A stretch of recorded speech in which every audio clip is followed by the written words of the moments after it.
akkam jirtu ijoollee nagaa keessanii torban keessanoo yeroo boqonnaa keessanis haala gaariidhaan fayyadamaa kitaabilee garaagaraa dubbisaa fi yaalii kalaqaa yaalaa jirtu miti baay'ee gaariidha. Kun qophii keessan OBN Teknoo torbanti sa'aatii kana hawwiidhaan eeggachaa jirtanidha. Ijoollee qophii keessan OBN Teknoo torban darbeenis kalaqaa barattoonni mana barumsaa Awaaroo sadarkaa tokkoffaa magaalaa Ambootti argaman kalaqan kutaa tokko aga 3 simbiraan gahaa turre daawwattanii wantoota garaagaraas barnoota irraa argachuun yaalaa jirtuun shakkii takka hin qabne. Ijoollee har'ammoo magaalaa Baatu mana barumsaa Sheer Itoophiyaa sadarkaa tokkoffaatti argamne kalaqaa akkasumas illee yaaliiwwan kalaqaa ijoolleen sadarkaa isaaniitti wantoota naannoo isaaniitti argamu fayyadamanii yaalanii isin biraan ga'uuf jechaa jira. Isinis aga dhumaatti chaanaalii keessan OBN gaamee daawwachaa barnoota irraa argachaa immoo gara fuulduraatti of qopheessaa isiniin jennaa nu waliin tura. Egaa ana wajjin wal barreerraa ijoolleen immoo karaa chaanaalii OBN gaamee si baruuf akkasumas wantoota ati hojjetterraa barnoota argachuudhaaf si eegaa jiru kalaqoota hedduu sasii qabdaa. Tokko tokkoon ijoollee biraan geenya mee maqaa kee kutaa barattu ijoolleetti miti kalaqoonni kee kunis maal akka ta'an tokko tokkoon itti maa deemnaa jechuudha. Tole maqaan koo Barataa Dureessaajii jedhama. Kan irraa dhufee mana barumsa Sheer Itoophiyaa sadarkaa tokkoffaa irraa kutaan koos kutaa torbaffaadha. Har'a kalaqoota hedduu qabadhee asitti dhiyaadheera. Kalaqoota gara afuriin qabadhee asitti dhiyaadheera. Tokkoon isaaniitii maal akka ta'an faayidaa isaanii waliin isiniif dhiyeessaa jechuudha. Mee kamirraa jalqabna? Jalqaba irratti kalaqni nuti as biratti arginu kalaqa ETM'dha. ETM maashiniin kunis kan dhuunfaati yookaan namni tokko mana isaa keessatti dhuunfaadhaan kan itti fayyadamudha jechuudha. Haalli innis itti nama tajaajilus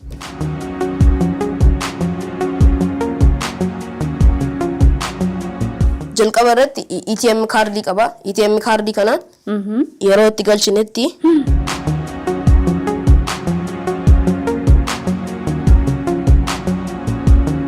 barreeffama kana nuuf fidaa jechuudha. Welcome insert your code nuun jedha jechuudha. Kunoo ijoolleen arguu barbaadu waan ta'eef gaafa kaardii ETM keenya galchinu barreeffama akkasii nuuf fidaa jechuudha. Lakkoofsa icciitii keenya galchuu qabna san booda. Sana booda lakkoofsi icciitii koo 62 waan ta'eef 62 itti galchaa jechuudha. Siyaalaana ta'uu miti boodatti jijjiirrata. Rakkoo hin qabu. Sana booda qarshii achi biraan nu baasaa jechuudha. Qarshii karaa jalaa nu baasa. Mee nutti argisiisa jedhati.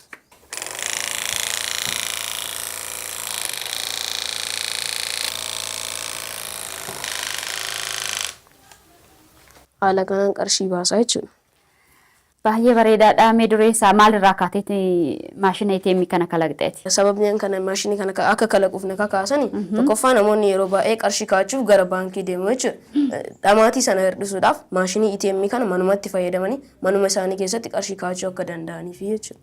Tole gara fuulduraatti ishiin kun yaaliidha waan ta'eef maashinni kee kun gaafa guddatee meeshaawwan si barbaachisan guuttattee hojjette namni mana baankii dhaquun qabu manuma isaatti birrii as keessa kaawwatee yookiin maallaqa as keessa ol kaawwatee keessaa baafatee fayyadamuu danda'a jechuudha. Qusatee baay'ee bareedaadha. Mee meeshaawwan ati fayyadamtee maal maalidha? Kana hojjechuuf immoo yeroo ammamii sirraa fudhate? Kana hojjechuudhaaf yeroo torbaan tokko natti fudhateera. Meeshaan itti fayyadame waanuma naannoo keenyatti argamu kanneen akka kaartoonii akkasumas waraqata dhagaa fi diinaamoo kanneen kana fakkaatan fayyadameetiin ATM kana kalaquu danda'eera jechuudha. Tole yeroo barnootaa fi yeroo kalaqa hojjettu immoo haala kamiin yeroo maatii kee gargaartu haala kamiin adda baastee fayyadamtame? Inni jalqaba bu'uura yookaan ilma namaatiif kan barbaachisu karooradha jechuudha. Karooratti fayyadamee sa'aatii kalaqa hojjedhu akkasumas sa'aatii qo'adhuu fi sa'aatii maatii kootti gargaaru adda baafadhee haala kanaan deemaa jira jechuudha. Tole mee waa hundi immoo ka'umsa qaba. Wanni ka'umsa hin qabne hin jiru. Ati maalirraa kaatee jalqabbii kalaqa akkamitti kalaquu jalqabdeme? Kalaqa kennaa ganamaati yookaan uumamaan dandeettii kalaqaa qaba. Daa'imummaa kootirraa kaasee wantoota salphaa kalaqaatiin ammaan gaheera jechuudha. Kanaafuu yeroo ammaa kanatti kalaqa kana fakkaatu hojjedheera. Gara fuulduraatti ammoo kalaqoota kanneen kana caalan hojjechuuf hawwiin qaba jechuudha. Mee gaafa jalqabdu sana maaliin akka jalqabdee fi akkamitti akka si rakkisaa ture yaadattame? Kalaqa hojjechuun jalqaba irratti yeroo tokkoon kaanii waan guddaa hojjechuu osoo hin taane waan xiqqoo irraa kaanii hojjechuudha waan ta'eef yeroo sanatti waan tokko erga yaadanii booda hojjechuunis ulfaataa ta'us garuu abdii osoo hin kutin cichoominaan itti fufuun sadarkaa kanarraa na gaheera jechuudha. Maashina keessa jalqabaatiin kun meeshaan kun maal maalidha ijoolleetti? Inni kun ammoo maashinii suuqiidha yookaan suuqii xiqqoodha jechuudha. Dukkaana meeshaa keessatti gurguratan. Tole. Inni kun ammoo suuqiin kun maastikaa yookaan hancoo gurguruudhaaf nu gargaara jechuudha. Inni kunis daa'imman yeroo baay'ee yeroo gara suuqiitti deemanii namoonni suuqii gurguran sun isaanii argan waan ta'eef keessummeessuu dhabuu danda'an jechuudha. Kunis daa'imman salphumatti maashinii kana karaa irra dhaabne daa'imman qarshii tokkotti galchuun maastikaa tokko baafachuu danda'u jechuudha. Fakkeenyaaf yeroo qarshii tokko haala kanaan itti galchan maastikaa tokko haala kanaan nu baasa jechuudha.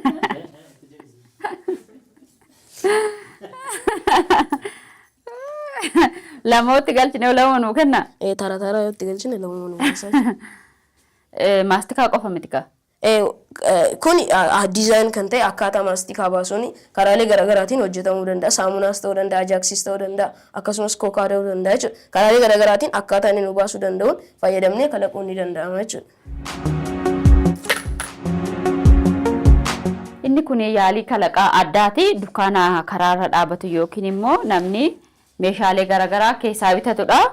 Kan kee addatti yoo ijoolleen xiyyeeffannoon kee ijoollee irratti dha waan ta'eef ijoolleen gara dukkaana meeshaa keessaa bitatan deemanii yoo namni isaan hin argine achi dhaabatanii yoo waamuu dadhaban salphaadhumatti maallaqa isaanii maashina kanaaf yookiin dukkaana kanaa kennanii waan barbaadan irraa fudhatanii deemuu hin danda'u jechuudha.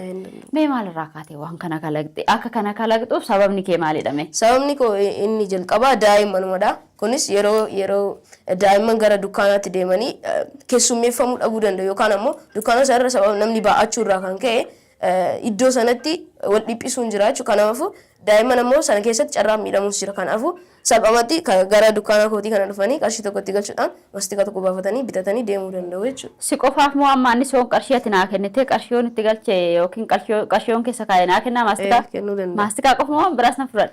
Maastikaadha kaas keessatti kuufame. Waanuma ijoolleen jaallattudha karaa jalaati. Asbira. Galcha. Kunoo fudhadhe kun ankooti mitiira? Booda nan gaabbiteen fudhadhe. Gara fuulduraatti dukkaana meeshaan keessaa gurguramu kanas haa ta'u maashina ATM kana gara kamitti guddistee maalitti gochuu barbaadda? Gara fuulduraatti meeshaalee kanneen kan moodela isaa kanneen yookaan kalaqoota kanneen guddisee bifa guddaa ta'een hojjedhee akkasumas kaampaanii maashinoota kanneen kalaqu Itoophiyaa keessatti uumuun barbaada jechuudha.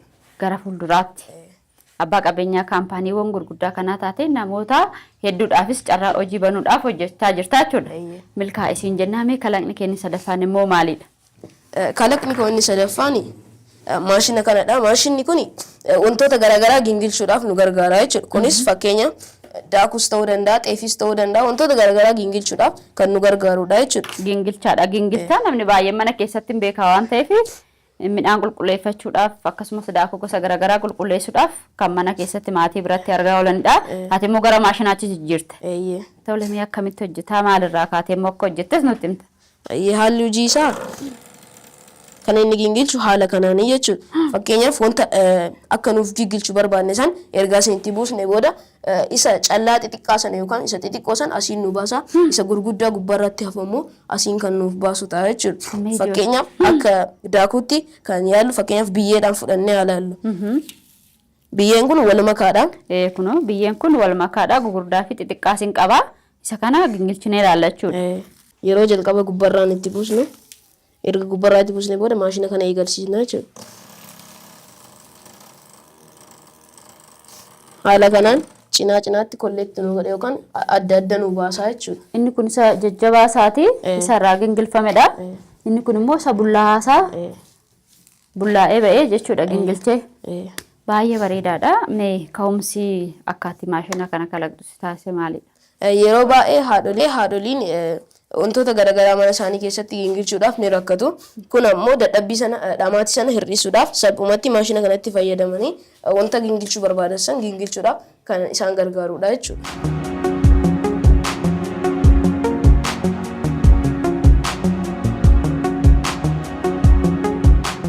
Kalaqni koo inni arfaffaan ammoo maashina kanadha. Maashinni kun isa balaan konkolaataa akka hin geenyeef kan ittisuu danda'udha jechuudha. Innis kan haalli inni ittisuu danda'u yeroo konkolaataan kufuuf ta'etti yookaan yeroo daaqetti konkolaataan kun akka hin kufneef kan lafa qabudha jechuudha. Fakkeenyaaf yeroo konkolaataan kun kufuuf ta'etti shufeerri afoorra jiru yeroo waan kana ibsetti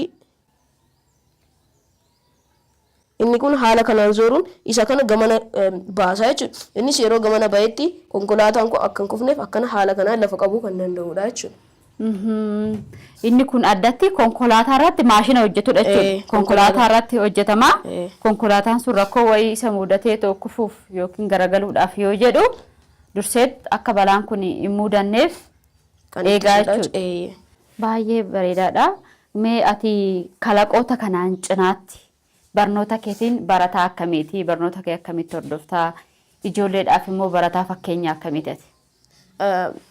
Dura jalqaba irratti an barataa kutaa 7ffaati. Barnoota kootiinis barataa cimaadha.